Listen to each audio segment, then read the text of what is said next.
ਵਿਦਿਆਰਥੀਓ, ਭਾਰਤ ਦੀਆਂ ਭੂਗੋਲਿਕ ਵਿਸ਼ੇਸ਼ਤਾਵਾਂ ਦੀ ਲੜੀ ਦੇ ਵਿੱਚ ਸਾਡਾ ਅੱਜ ਦਾ ਟੌਪਿਕ ਤੱਟਵਰਤੀ ਮੈਦਾਨ। ਦੱਖਣ ਦੇ ਪੱਛਮੀ ਅਤੇ ਪੂਰਬੀ ਤੱਟਾਂ ਦੇ ਨਾਲ ਤੰਗ ਤੱਟਵਰਤੀ ਮੈਦਾਨ ਹਨ। ਇੱਕ ਨੂੰ ਪੱਛਮੀ ਤੱਟ ਦੇ ਮੈਦਾਨ ਅਤੇ ਦੂਜੇ ਨੂੰ ਪੂਰਬੀ ਤੱਟ ਦੇ ਮੈਦਾਨ ਕਿਹਾ ਜਾਂਦਾ ਹੈ। ਪੱਛਮੀ ਤੱਟ ਦੇ ਮੈਦਾਨ, ਇਹ ਮੈਦਾਨ ਅਰਬ ਸਾਗਰ ਅਤੇ ਪੱਛਮੀ ਘਾਟ ਦੇ ਵਿਚਕਾਰ ਨੇ। ਇਸ ਦੇ ਉੱਤਰੀ ਭਾਗ ਨੂੰ ਕੋਕਨ ਅਤੇ ਦੱਖਣੀ ਭਾਗ ਨੂੰ ਮਾਲਾਬਾਰ ਕਹਿੰਦੇ ਨੇ। ਇਹ ਮੈਦਾਨ ਬਹੁਤ ਤੰਗ ਨੇ। ਇਹ ਮੈਦਾਨ ਬਹੁਤ ਉਪਜਾਊ ਨੇ। ਇੱਥੇ ਅਰਬ ਸਾਗਰ ਦੀਆਂ ਗਰਮੀ ਦੇ ਮੌਸਮ ਦੀਆਂ ਮੌਨਸੂਨ ਹਵਾਵਾਂ ਬਹੁਤ ਵਰਖਾ ਕਰਦੀਆਂ ਨੇ। ਇੱਥੋਂ ਦੀ ਮੁੱਖ ਪੈਦਾਵਾਰ ਚੌਲ ਅਤੇ ਨਾਰੀਅਲ ਹੈ। ਇੱਥੋਂ ਦੀ ਜਿਹੜੀ ਜਨਸੰਖਿਆ ਹੈ ਉਹ ਵੀ ਸੰਘਣੀ ਹੈ।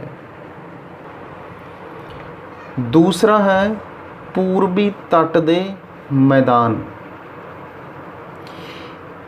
ਇਹ ਮੈਦਾਨ ਬੰਗਾਲ ਦੀ ਖਾੜੀ ਅਤੇ ਪੂਰਬੀ ਘਾਟ ਦੇ ਵਿਚਕਾਰ ਸਥਿਤ ਨੇ। ਇਸ ਦੇ ਉੱਤਰੀ ਭਾਗ ਨੂੰ ਉੱਤਰੀ ਸਰਕਾਰ ਅਤੇ ਦੱਖਣੀ ਭਾਗ ਨੂੰ ਕੋਰੋਮੰਡਲ ਤੱਟ ਕਹਿੰਦੇ ਨੇ। ਇਹ ਮੈਦਾਨ ਪੱਛਮੀ ਤੱਟਵਰਤੀ ਮੈਦਾਨਾਂ ਦੇ ਮੁਕਾਬਲੇ ਅਧਿਕ ਚੌੜਾ ਹੈਗਾ। ਇੱਥੇ ਪੱਛਮੀ ਤੱਟਵਰਤੀ ਮੈਦਾਨ ਨਾਲੋਂ ਘੱਟ ਵਰਖਾ ਹੁੰਦੀ ਹੈ। ਇੱਥੋਂ ਦੀ ਜ਼ਮੀਨ ਕਾਫੀ ਉਪਜਾਊ ਹੈ।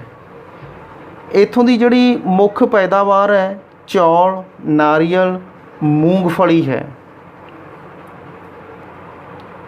ਹੁਣ ਗੱਲ ਕਰਦੇ ਹਾਂ ਤੱਟਵਰਤੀ ਮੈਦਾਨਾਂ ਦੇ ਪ੍ਰਭਾਵ ਦੀ। ਤੱਟਵਰਤੀ ਮੈਦਾਨਾਂ ਦੇ ਭਾਰਤੀ ਇਤਿਹਾਸ ਉੱਤੇ ਕਈ ਪ੍ਰਭਾਵ ਪਏ। ਜਿਵੇਂ ਪਹਿਲਾ ਹੈ,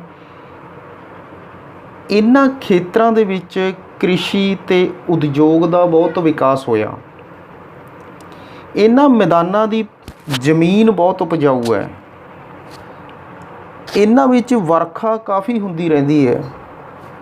ਇੱਥੋਂ ਦੀ ਜਿਹੜੀ ਮੁੱਖ ਪੈਦਾਵਾਰ ਹੈ ਚੌਲ, ਨਾਰੀਅਲ, ਗੰਨਾ, ਮੂੰਗਫਲੀ ਹੈ।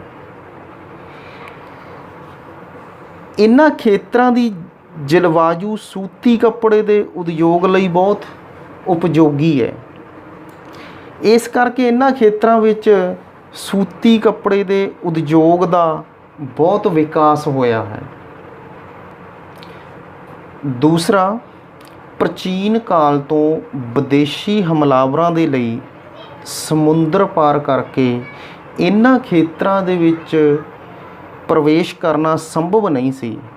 ਇਸ ਲਈ ਇਹ ਤੱਟਵਰਤੀ ਮੈਦਾਨ ਲੰਬੇ ਸਮੇਂ ਤੱਕ ਵਿਦੇਸ਼ੀ ਹਮਲਿਆਂ ਦੇ ਖਤਰਿਆਂ ਤੋਂ ਸੁਰੱਖਿਅਤ ਰਹੇ।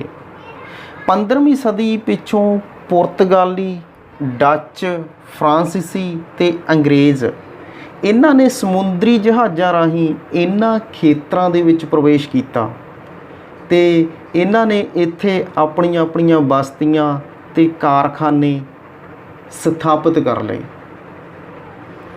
ਤੀਸਰਾ, ਇਹਨਾਂ ਖੇਤਰਾਂ ਦੇ ਤੱਟਾਂ ਦੇ ਉੱਤੇ ਅਨੇਕਾਂ ਬੰਦਰਗਾਹਾਂ ਸਥਾਪਿਤ ਹੋਈਆਂ, ਜਿਨ੍ਹਾਂ ਰਾਹੀਂ ਭਾਰਤ ਦਾ ਜਲ ਮਾਰਗ ਰਾਹੀਂ ਵਿਦੇਸ਼ਾਂ ਨਾਲ ਵਪਾਰ ਚੱਲਣ ਲੱਗਿਆ। ਚੌਥਾ, ਇਹਨਾਂ ਬੰਦਰਗਾਹਾਂ ਰਾਹੀਂ ਭਾਰਤੀ ਵਪਾਰੀਆਂ, ਧਰਮ ਪ੍ਰਚਾਰਕਾਂ ਅਤੇ ਕਈ ਸ਼ਾਸਕਾਂ ਦਾ ਜਾਵਾ, ਸੁਮਾਤਰਾ, ਕੰਬੋਡੀਆ, ਚੰਪਾ, ਬਰਮਾ ਇਹਨਾਂ ਦੇਸ਼ਾਂ ਦੇ ਨਾਲ ਸੰਪਰਕ ਕਾਇਮ ਹੋਇਆ ਅਤੇ ਭਾਰਤੀ ਧਰਮ ਅਤੇ ਸੰਸਕ੍ਰਿਤੀ ਦਾ ਇਹਨਾਂ ਦੇਸ਼ਾਂ ਦੇ ਵਿੱਚ ਪ੍ਰਸਾਰ ਹੋਇਆ। ਪੰਜਵਾਂ, ਸਮੁੰਦਰੀ ਤੱਟਾਂ ਦੇ ਉੱਤੇ ਰਹਿਣ ਕਾਰਨ ਇਹਨਾਂ ਖੇਤਰਾਂ ਦੇ ਲੋਕ ਮੱਛੀਆਂ ਫੜਨ ਅਤੇ ਕਿਸ਼ਤੀਆਂ ਚਲਾਉਣ ਦੇ ਵਿੱਚ ਨਿਪੁੰਨ ਹੋ ਗਏ। ਇਹਨਾਂ ਨੂੰ ਭਰਤੀ ਕਰਕੇ ਚੋਲ ਸ਼ਾਸਕਾਂ ਨੇ ਸ਼ਕਤੀਸ਼ਾਲੀ ਸਮੁੰਦਰੀ ਸੈਨਾ ਦਾ ਸੰਗਠਨ ਕਰ ਲਿਆ, ਜਿਸ ਦੀ ਸਹਾਇਤਾ ਦੇ ਨਾਲ ਉਹ ਕਈ ਪ੍ਰਦੇਸ਼ਾਂ ਅਤੇ ਟਾਪੂਆਂ ਦੇ ਉੱਤੇ ਜਿੱਤ ਪ੍ਰਾਪਤ ਕਰਨ ਦੇ ਵਿੱਚ ਸਫਲ ਹੋਏ। ਧੰਨਵਾਦ।